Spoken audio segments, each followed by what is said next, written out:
I sit in my house every day trying to figure out what's going to happen a month or two from now, but I also know that taking each day as it comes is vital. Vital not just to my own mental stability, but also vital to, how I'm going to handle things as they come. House photographer for the Stone Pony here in Asbury Park and other venues. Wonder Bar, Starland Ballroom in Sayreville. Obviously there's no shows going on right now, so I'm myself just trying to find things to keep busy and stay sane.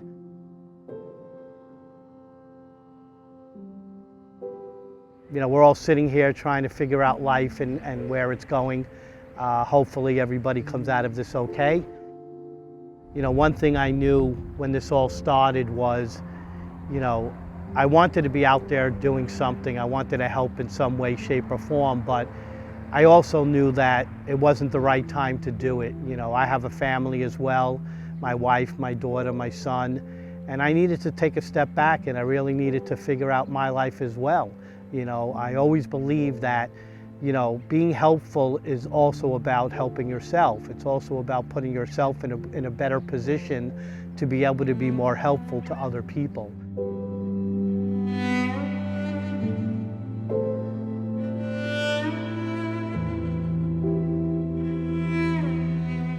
Took a step back and I reflected on my own life, and I had to say to myself, what do I need to do?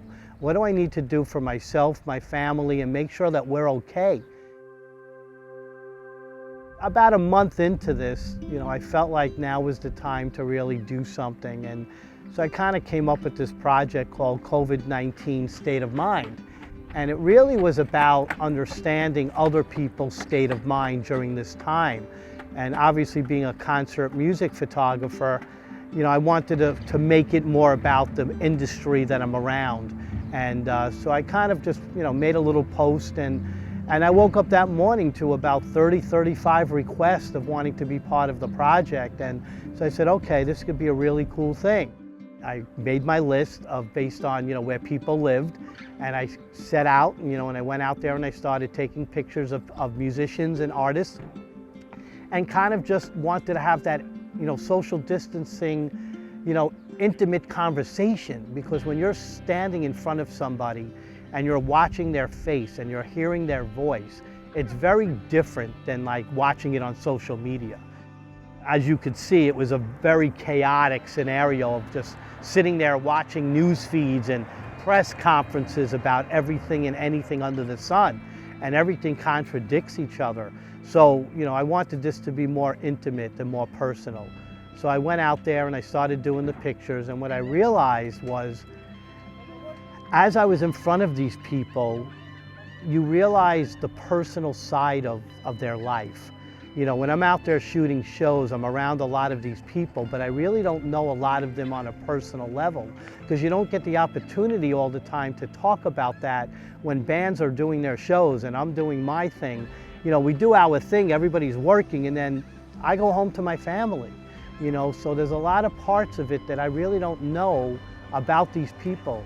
And it was very interesting to kind of speak to them and get to know them on a better level. People wanted to send me photographs and quotes, and I'm like, it's not about that. It's about the interaction. It's about the, social distancing, face-to-face conversation in real life. That's what my whole life is based on, is conversations. It's the understanding of human beings. It's getting to know people on a personal level.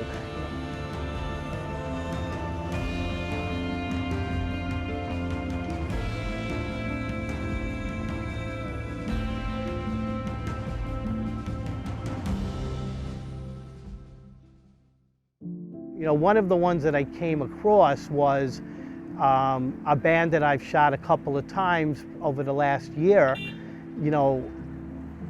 I showed up to do the picture and found out that just a few hours prior to me getting there, they found out that, a family member passed away in a veteran's home. And when you're sitting there, 10 feet away and watching this person tell you the story and seeing their eyes and hearing their voice, it's such a very different feeling.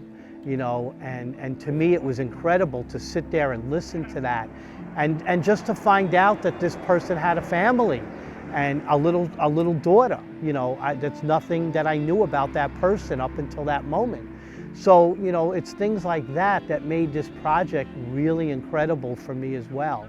There was another one, where a friend of mine for, musically for years, and yes, we became better friends through this, but I'm standing now in front of him and his wife, and he by day is a dentist, and he had to close up his business. And what I learned through this ordeal was, it didn't matter what your status was. It didn't matter what you did or didn't do for a living. It didn't matter if you were a bartender or a dentist. The bottom line is that everybody had to figure out what their life was going to be during this time, whether it meant closing up your business for temporary or for good, or figuring out how you were going to pay or not pay your employees. Those were all pieces of the puzzle that everybody was trying to figure out. And it allowed me to kind of have that conversation with people along the way and get definitely a different perspective of not only who they are as musicians, but also who they are as people. I always learned that I don't care if you're a musician, I don't care if you're a lawyer, a doctor, I don't care if you're a restaurant owner, you're a human being first. And I always assess people as people.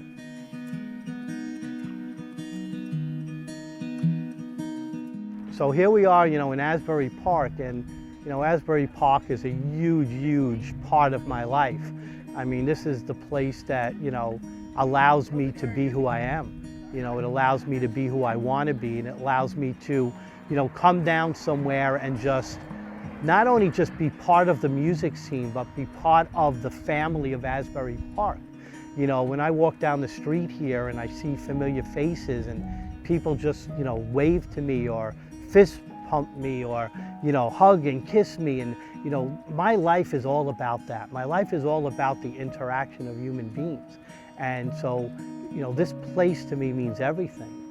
Without it, I would just be, I would just be a lost soul, sitting on the couch in my house watching Netflix like everybody's doing, and I don't want my life to be that, As we are in this time that we're on where everything's kind of on hold, me, myself, obviously, is waiting for that time to come back out here and shoot shows again and be around people again and, see those smiles again on people's faces and be able to talk and tell stories and have that communication again.